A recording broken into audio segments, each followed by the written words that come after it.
Alaska has a way to change the way you think about trout. The water is bigger, the fish move more, and the playbook you relied on in the lower 48 doesn't always hold up in Alaska. Today's episode is all about adapting, and it's coming straight from the river with Orion Good, a guide at Fish Hound Expeditions and one of the guys quietly figuring out what actually works when conditions flip and the salmon aren't always doing what we want. Orion grew up in Northern California, cut his teeth on guiding in Colorado and Montana, and the last 4 seasons has been working in Alaska. He's been floating the Willow, walking creeks, and today we're going to talk about what he's doing with nymphing and how he finds fish up in Alaska. We're also going to find out what is all about this Duracell fly. We talk about it today, why the Duracell is such a money pattern up there.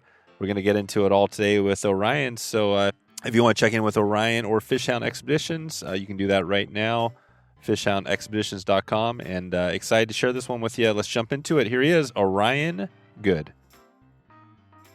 How's it going, Orion? Going good, Dave. How about you? Great. Yeah. This is going to be a fun one today. I always love talking about Alaska. We're going to get into some Alaska. We're going to get into, I think, nymphing. When I first heard about you, I think it was Adam or one of the other guys was mentioning that I think it was the Duracell or one of the flies was working really well, and it was a little bit different than maybe past years because it wasn't all flesh, and you were the man. So we're going to talk nymphing, probably Euro nymphing, and all that stuff. But before we get there, maybe take us back real quick on fly fishing. What's your first memory? You've been doing this a while.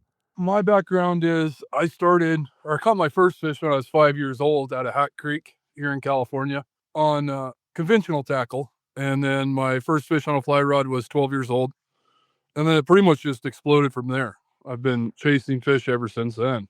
Nice. Did you grow up in Northern California? I did. Northeastern California, yeah. Oh, Northeastern, right. Yeah, Northeastern. Cool. What was your journey? I know you've guided some other places. What was that like? How'd you eventually get up to Alaska? Was that a long journey up to get there? It was a long journey, yes. Yeah. So I started out originally in Gunnison, Colorado. Did a few years there. Went to work for a lodge as an assistant manager in Montana. Did that for a summer, left Montana, took back off for southern Colorado. So I guided out of southwestern Colorado for a while, northern New Mexico area. Did that for a brief bit, and then made my way up to Alaska. That's it. And how'd you run into Fish Hound? What was the connection with Adam and the gang there? So I found Adam through anglingtrademedia.com. Oh, okay. Yeah, Angling Trade, yeah. Yeah, found his post on there, applied, and had basically a 30-minute conversation with him one day, and I was up there within a couple months. Nice, really. And what was your first year up there? Was that this year, or was it the year before, or how long you been up there? No, so this will be my 4th season coming wow. going on with Adam. So yeah, I've been with him for a minute now. Gotcha.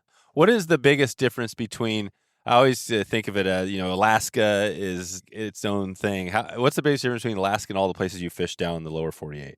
I would say the meat up there. The meat program's definitely different than the lower 48. Let's put it that way. The streamer game, the egg game, the mice game, that whole thing, all plays a role in up there. Yeah, that's right. So that's what you have that, and then you have obviously you guys you've been up there for 4 seasons, so you've probably seen some diversity in the years, right? Depending on water levels and stuff like that. What's that been like for you? Is every year kind of totally different, a new surprise, or how's that feel? It is. Every year is complete 180 from what the year was before, Consistently, it's inconsistent. Right. Which makes it interesting. I like that. For me personally, I need that in my life. I need that constant challenge to keep going, If it was easy, everybody would be doing it, right? Right. That's true. Yeah, and Alaska you got some experience in the lower 48 and then went up to Alaska. I hear sometimes stories about people starting up in Alaska and then going back down the other way. What's your take now doing 4 seasons? Do you plan on sticking Alaska? Do you plan on moving up to Alaska? What's that look like for you? So I plan on fishing with Fish Hound for quite a bit in the years to come. I mean, Adam just runs a really great program up there. I mean, the diversity of what we can fish and what we can get into is just incredible. So it's tough to beat that, And then we got aircraft up there too. Access to helicopters and fixed wings. That's a game changer. Oh, right. Have you been part of that, like the heli or the flying into places? I have, yes. Nice. Well, what's been your fly-in? I know when we did it up there with Nick and Lamson, we had a great trip. It was into one of their remote. Is it just one main basin that you go into, or is there multiple? No, so doing the heli stuff, we stay mostly in the Clear Creek Basin there. outside of Talkeetna. And so I do a lot of those trips. The fixed wing stuff is you're looking more, say, when we were doing our Kodiak program out there, out west, we do fixed wing. And then what we started doing last year a little bit was the Pike Lake stuff out at Trapper Lake. Oh, you did. So you started doing pike. Yeah. So we started that thing last year. Will first got it going. And then I went out after Will on a trip out there and really started to figure out the nuts and bolts of what was going on in that lake. Right. So, yeah, no, I think Will mentioned this on the podcast we did. So that's part of the fish hound operation now. So people, if they wanted to go up there and get a day or two in pike, they could do it. Correct. Yes. Oh, that's amazing. Yeah, I think that's pretty cool. We're doing we're heading up to northeastern, not northeastern, just North Saskatchewan, way up north, and it's it's going to be amazing. And I always wonder how things compare. What's that pike fishing like? Is that something where you definitely are going to get some action, or you got to work for them? That Trapper Lake that I was on that in particular day, it was some of the best top water fishing I've ever seen. I mean, it was almost an every cast sort of deal with these two gentlemen. It was Really pretty bonkers out there. Yeah. And these are all just pike that are you actually seeing the pike? What's that look like? So we were blind casting to the bank, bringing the poppers out of the weeds and stuff like that. And I mean, if they made it 5 feet, that was a long distance. Mm. I mean, No we were kidding. just getting multiple hits just as soon as they basically landed sometimes, just getting walloped on it. So it was really fun. That's great. Nice. Well, so that's another part of this. I think pike, we can maybe hold that for either later or maybe another episode. But I did want to talk about a little focus on trout because we were up there this summer. We didn't have you. We must have missed you for that week we were there. But we had a great trip. It was a little bit different the first time I went. But talk about that. What is the talk on some of the nymphing? Is that something that you learned down in the lower 48 and brought up to Alaska? Yeah, so the nymphing came about was my first season we're up there. We had a great salmon run. Bead bite was great. Everything was perfect. Next year rolls through. We had a lack of salmon in the system. For whatever reason, they didn't show up there. And so when I started to recognize that as a guide, I was like, oh boy, things are going to have to change quick because I'm not going to have a bead bite this year. And I still got a couple months left of this season, so I better go back to the basics. And the basics were back to the streamers, back to the underneath the indicator game. And so I really started messing around with dry flies and nymphs at that point, just to kind of see what would really happen out there, see if I could get them to eat it. And lo and behold, I started fishing dries and nymphs, and they started eating it like crazy. And I was putting a lot of fish in the boat, and I was like, oh, this is pretty fantastic, I don't have a bead bite, but I got this other bite that I can still fish, thank goodness. So that kept me going there for a while. Wow. And so dries too. What are the dry fly patterns like? Because you don't think of Alaska necessarily as a big dry fly river. What were you fishing there? You really don't. And I think at least in our little general neck of the woods right there, I've found some really, really terrific dry fly fishing at the right times in there. And the patterns I'm throwing are chubbies, humpies, general attractor patterns, the grasshoppers, beetles, ants, stuff like that. I mean, nothing real specific. I mean, we do have mayflies, we do have stoneflies that hatch off occasionally. Are they really keying into that? I don't know how much. I think they just like seeing something float on top, They're curious, they're aggressive, they got a really short window to eat, so they're packing on those pounds. Yeah, right. And what was so you have that, and then what about the nymphing? What does that game look like for you? Is that something pretty straightforward? Yeah.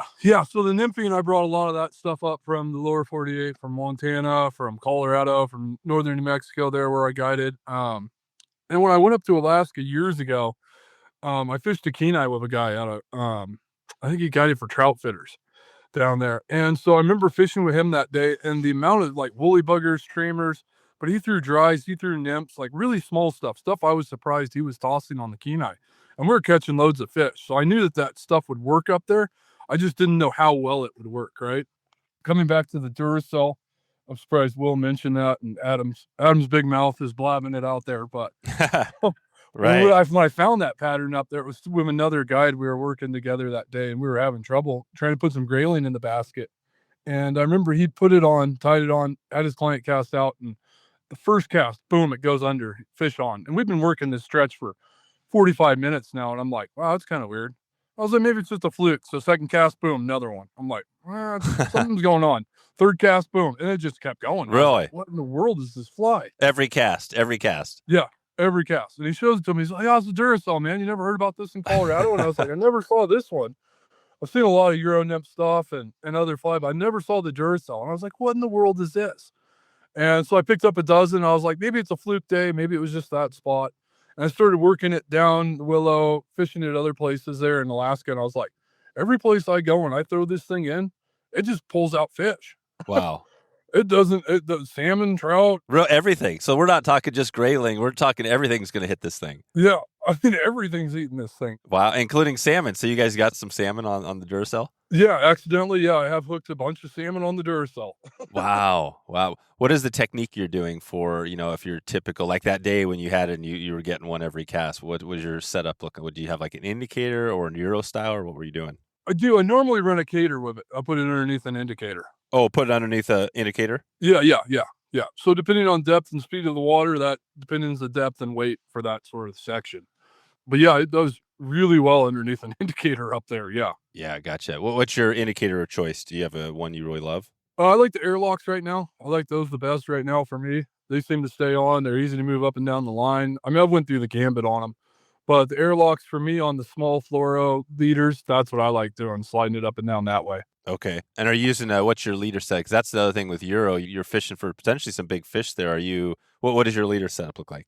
Oh, so I'm going 20 to say 12 pound on most of it, all fluoro. Gotcha. Okay. And then you have that set up, and are you just running one Duracell? And we'll put a link we'll try to find a video on the Duracell, but describe the Duracell for somebody who isn't seeing it right now. What is that? Is that just your standard super thin Euro nymph? Yeah. So think of like a jig hook. Think of the thing about the Duracell is now it's commercially tied. Depending on where you get it from, they'll have different colored beads up front. And the color bead I like up front is a silver tungsten bead up front. And it's specifically a pattern through Orvis. And I think they buy it through Foaling Mill on their website. And it's almost got like a light purple UV body dubbing. So this is a Foaling Mill. So Orvis sells this, but it's a Foaling Mill. It's on the Foaling Mill site. It is the Foaling Mill fly, correct. Yeah. And it's through the Orvis website. And that's the one I prefer. There's, I don't know, probably 10 different patterns of the Duracell out there, colored beads, sizes, hackles. But that one from Orvis with that silver bead and that purple body, whatever it is about that thing, whew, It's good. just hang on if you're tossing that in some water up in Alaska. Right. Yeah, I'm looking at it now. Yeah, so it is. It's just and it is. I mean, that's the cool thing about them, because most of these look similar. The body morphology of these little flies, right? They're thin. There's not much to them, but this thing is something about it, right? It's got the color, and it's funny because we just had Davey McPhail on, and he obviously is a great fly tyer. We were talking about this. He's kind of working with Foaling Mill, and he was talking about the dubbing blend. I'm guessing this is part of it. Is that he says he always mixes synthetic and natural in his dubbing when he's blending dubbing. He always does that. Is that now? Are you a fly tyer, or are you usually just buying these things? I am a tyer. I do not sit down and tie all those Duracells, though. I think last year I went through about 250 of them. Oh, wow. No kidding. Yeah. That gives you an idea how many I'm tossing out there in a season. I mean, I'm working that Duracell pretty darn hard during the season. You are. So the Duracell is when you're out there day one. So let's just say next year, right now we're talking in December. It's kind of in middle of December, but when you're looking at starting next summer, when you get going and whenever that is, June, July, are you going to be having that Duracell rod ready to go? 100%. Yep. I mean, if I need a fish real quick, if I need something right off the bat, like that Duracell goes on, and I just put it to work. Or if I just want to start just moving it, maybe fishing it from the boat as I'm drifting down, have people cast out either side or both sides, and then run that Duracell through a stretch of water and see where they pick up the fish in there. Because I've been surprised sometimes where that fly picks up fish, and I'm like, oh, okay. There's fish there, and I didn't know that they were in there before, and I'll go back and I'll start working that pot of fish again with that fly. It's a great locator fly. I mean, you just cast it out, send it through. If there's something in there, it's going to get hit on that Duracell. I 100% believe it every time. Yeah. How do you know how deep to go below the surface with your indicator or your fly? So that's a good question. A lot of it's just repetition being there. If I can't actually, hopefully I can see into the water. That's what I'd realistically like to do, is to be able to know the depth I'm fishing at. If I don't know the depth I'm fishing at, there's you kind of just run somebody through it real heavy. I always start off real heavy at first. So go down towards the bottom. Yeah, just hit the bottom immediately. Just put on a bunch of weight until you find it, and then work your way off that bottom. That's how I like to do it. Yeah, that's awesome. Yeah, we've had some guests that have talked about the fishing of Euro nymphs and stuff, and they say that I think a lot of people think of like it's just down, and me myself included, get down and dirty sort of thing, but really you can fish these nymphs in all sorts of, you can fish them deep, and then as it swings out, you can fish it in the emerging part of it, right? There's a lot of different places in the water column you could fit, even on the same drift. Oh, yeah. That's what's really cool. But so you got the airlock, so you got your indicator. You're trying to find that depth. Once you lock in where a fish hits it, do you pretty much then okay, I'm locked in at that level, and you pretty much stick there, throughout the day or when you fish that again? I do, yeah. I'll stick on that depth for that specific spot in particular. Yeah, I'll keep running that depth. And then if I move somewhere, I'll change the depth depending on where I'm at. Right. Gotcha. Okay, so you have your Euro nymph, you got that set up, and what else are you having ready for the day when you're out there? Do you have multiple rods set up there and ready to go? Normally, I don't like to have a bunch of rods rigged up on the boat just because of tree limbs, people moving around the boat. I've seen those disasters more times than I'd like to admit. It happened to us on the trip we did. Yeah, I can't remember.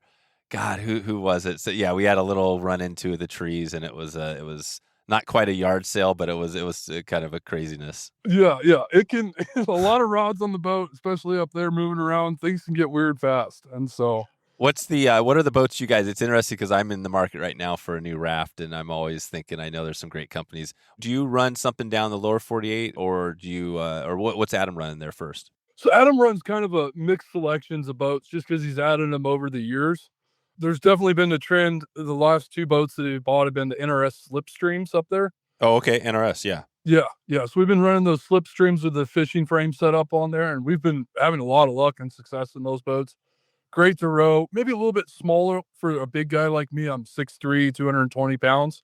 So it's a little bit tight fit in the oar seat for me, but the maneuverability of those small boats is just amazing when you can get them into and out of on those creeks. Yeah, I know. And these are like mostly. I'm trying to think what we ran. Well, actually, Adam and I, he took me down one day, we had one of the his little mini boat. It was fun. It was like I think it was a 11-footer or 10-footer.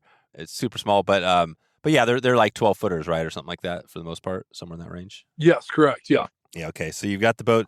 What is on the creeks you guys fish? Are you mostly fishing willow? And when the conditions are right, are you kind of hitting all sorts of those tributaries on the road system there? So when we're floating, we're mostly floating either willow, upper willow, or little willow. Those are our float systems right there that we drive to in the basin. If we're walk wading, we'll go into the upper. We'll go up into Montana, Sheep Creek, stuff up north like that too for walk wade stuff. It's a little bit tight to get in boats in there for the most part, depending on the water levels. So we prefer to walk those systems mostly. Yeah, okay. And on the boats, I wanted to highlight, like I said, I'm in the market for a new boat. I know there's a bunch of great boats. NRS is obviously a great company. There's a new one out there in the Teton Valley Lodge. It's called the Let 'em Run. It's a brand new boat coming out, and they have these really cool. The internal frame is like it's basically molded into the raft. It's almost like you're in a drift boat, but it's got a raft underneath it. Oh, wow. Yeah, so I'm gonna be testing some of those out this year, which is gonna be fun because we do some steelhead fishing out where I'm at and stuff like that. So I'm excited to see how those run. But yeah, I always feel like the boats is kind of the X factor, right? It gets you out, you cover the water. Have you been doing that down in your other stuff? And are you now throughout the year when you're not in Alaska, what part of the country are you in now? So when I'm not up in Alaska for the summer, I go back to northeastern California here. And so where I'm located at, I'm basically an hour and a half from Pyramid Lake in Nevada. I'm 3 hours from the Trinity River north of me. So I'm kind of centrally located for some really, really good fishing where I'm at, jump off spots. So yeah, the more northern California, well, just California. I mean, it seems like there's some awesome fisheries, right? I mean, you mentioned we've talked about the Trinity, we talked about Pyramid. You got the Sacramento, you got like all of these. I mean, it seems because I always say, you hear a lot about Colorado, obviously, and the eastern part of the country, but California seems like it's definitely a hot spot. Does it feel like a kind of a mecca for fly fishing where you're at? It does, yeah, yeah. Especially growing up as a kid and stuff. I mean, the stuff I could shake a stick at in a couple hours was pretty incredible. It was like, wow, we got some world class stuff right here next to me, and it doesn't seem like it gets crazy busy either. I think most people think of Montana and Colorado in that summertime area and go out there and do that. Yeah. Well, let's keep it on that the last, because I really want to get this nymphing kind of dialed in a little bit more. What do you think when you're out there on the boat? Let's just say you got somebody new to nymphing. Maybe they have some experience and all that. What is the the biggest mistake you're seeing them make, or what are you telling them to make sure they're having success? Or is it pretty straightforward even with somebody who's new to it? I'd say probably set the hook a lot, you know? Don't be afraid to really set that hook. Too many people are hesitant or they miss something and they're just like, "Oh, was that one? Was it not one?" I'm just go for broke, you know? If you think that thing moves, set the hook, you know? I'm gonna know what it is before you know what it is most time. I'm sitting there watching the line, I'll see the line jump or catch the indicator twitch or bob or do something different, and I know what the drift is I'm looking for, right? If people are getting good drifts in spots and they're not hooking up, I need to change something, depth, weight, or I just need to move out of that zone. Maybe those fish are not there. That's one thing about Alaska. These fish are so migratory coming up from the lower 48 that you're used to fish sitting in certain spots in the lower 48. Maybe you name them, maybe you don't. You know where the big ones are. You know their general lies. But in Alaska, these fish move so much through a system on a given day that what I see one day is not going to be there the next day, most likely. So if I see something big, a big fish in a spot or something, I'm going to try to take advantage of that situation while I'm there with that person. I'm not going to wait till the next day and be, I'll come back tomorrow for that big fish because I come back, it might not be there. So I want to try to take advantage of that situation while I have the shot. That's right. And then they're basically migrating for, they've spawned for the most part. I guess we're talking rainbows, but also grayling. It's kind of similar, right? They're spawning and then they're just trying to eat. Do you find grayling are the same up there where they're just trying to stuff themselves before the winter? Or are they all the species doing that? They are as well. Yeah. And then they move around too. Like I'll find pods of them and I'll beat on them for a couple days and maybe I'll show up on day 5 or 6 and like, all right, I'm going to roll in here. I'm going to pick up my 3, 4 out of here and then I'll move on. And I'll roll into a spot and run the Duracell through there. And sometimes it'll be a ghost town. And it'll be like, wow, yesterday I just whacked them in here, but today I can't, and I'll look down and I'll be like, look into the water column and I'll be like, hey, I don't see them in there. Maybe they shifted out for whatever reason. Maybe somebody fished it after me and beat on them some more.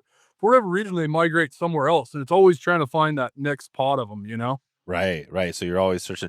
When you're using the indicator, I'm not sure if you've used much of the different style, but it's like Euro where you have the sighter and stuff like that. Where does the indicator versus a sighter work better? Why would you choose, or is the indicator just easier to fish for clients? The indicator is easier to fish for clients because most people don't come up there with a check nymphing background. I have had guys do that with me up there. I've had guys check nymph off the raft as I'm going down the river too. I had a gentleman do that, which was interesting. Something I hadn't done in a long time. Did that work better than the indicator? No, it didn't really. No, for whatever reason, it just didn't that day in particular. Yeah, I feel like you got to be the check nymphing. You've got to have another level of skill, right? Because you got to be able to keep it from getting snagged, and then also, really work the fly. But with the indicator, pretty much you toss it out there and let the indicator do the work, right? And then you set the hook. 100%. Yeah, you're at that set depth the entire time. Yeah. How do you set the hook? What's your set? Is it just a quick little lift up so you can keep it drifting if it's not a fish, or how would you describe that? I like a full blown hook set. I like that thing coming out of the water. Oh, you do? Okay. I like putting some aggression on that thing. I like some hook penetration. So yeah, I mean, hammer down on that thing. I think twitches, dives. Worst case, it comes flying out. You're casting it back in. Not a big deal. Worst things have happened. Yeah, that's right. Okay, so we're setting the hook hard. So when the thing goes down, you're setting. Yeah, 100%. Okay, and what do you do when you have somebody out for that first day? They come in. I know people are sometimes out there a day or multiple days. What are you telling them on that first day to get ready for this? Like, what's your little coaching segment look like? Oh, we're gonna have a lot of opportunities at fish. Let's just make them count. Let's get good hook sets in there. Let's get good drifts in there. If I'm fishing somebody multiple days in a row, kind of just see what they want to learn. If you have multiple days with them, what do you want to learn? Do you want to get better at streamer fishing? Do you want to get better at nymphing? Do you want to throw dries? It kind of gives me more time to play the game of what can we get away with today, sort of thing. Right. What if they say, I just want to catch, first thing, I want to catch a giant rainbow. I want to get one of those leopard rainbows that, what's that? What are you telling them after that? If that's the thing, what are you guys doing? Yeah, probably going to the streamer game to start off with, going in the wood, jigging the wood, and really searching through some of that heavy timber in there. Doing some head hunting deep in that timber. Yeah, those big boys like that wood. They do. And why is that? Why are the big? Because they're still eating, right? They're still doing the egg drop and all that stuff. But why are they in the wood? Is that what's the main reason there? I think they feel more comfortable in there from predators and stuff like that. We have big bald eagles up there, big golden eagles. Right, bears, right, everything. Yeah, bears. Yeah, they're used to stuff coming down from on top of them. So if they get some wood in there, and I found that when I stalk them in the wood and I get up close to them, you can get really, really close to these fish. And they're, for the most part, in the springtime, they're not super human shy yet. They haven't been stung a lot. And a lot of guys aren't getting out of the boats and getting into the wood like I do. Yeah, you guys get out. So you stop and get out of the boat. 100%. Yeah. If we're in a boat, we're definitely getting out of it at some point. If you're physically able to, I'd like to get you out of the boat and get you on the shore. Yeah. Because you see a whole different dynamic from the shore, right? When you're going past something in the boat, you're getting quick shots at it. When you're on a shoreline, you're able to get in there and really work it. Like the amount of opportunities you have greatly increases, and you can see the hits that way too. A lot of this stuff, I'm visually watching the fish eat the streamer right at our feet, you know?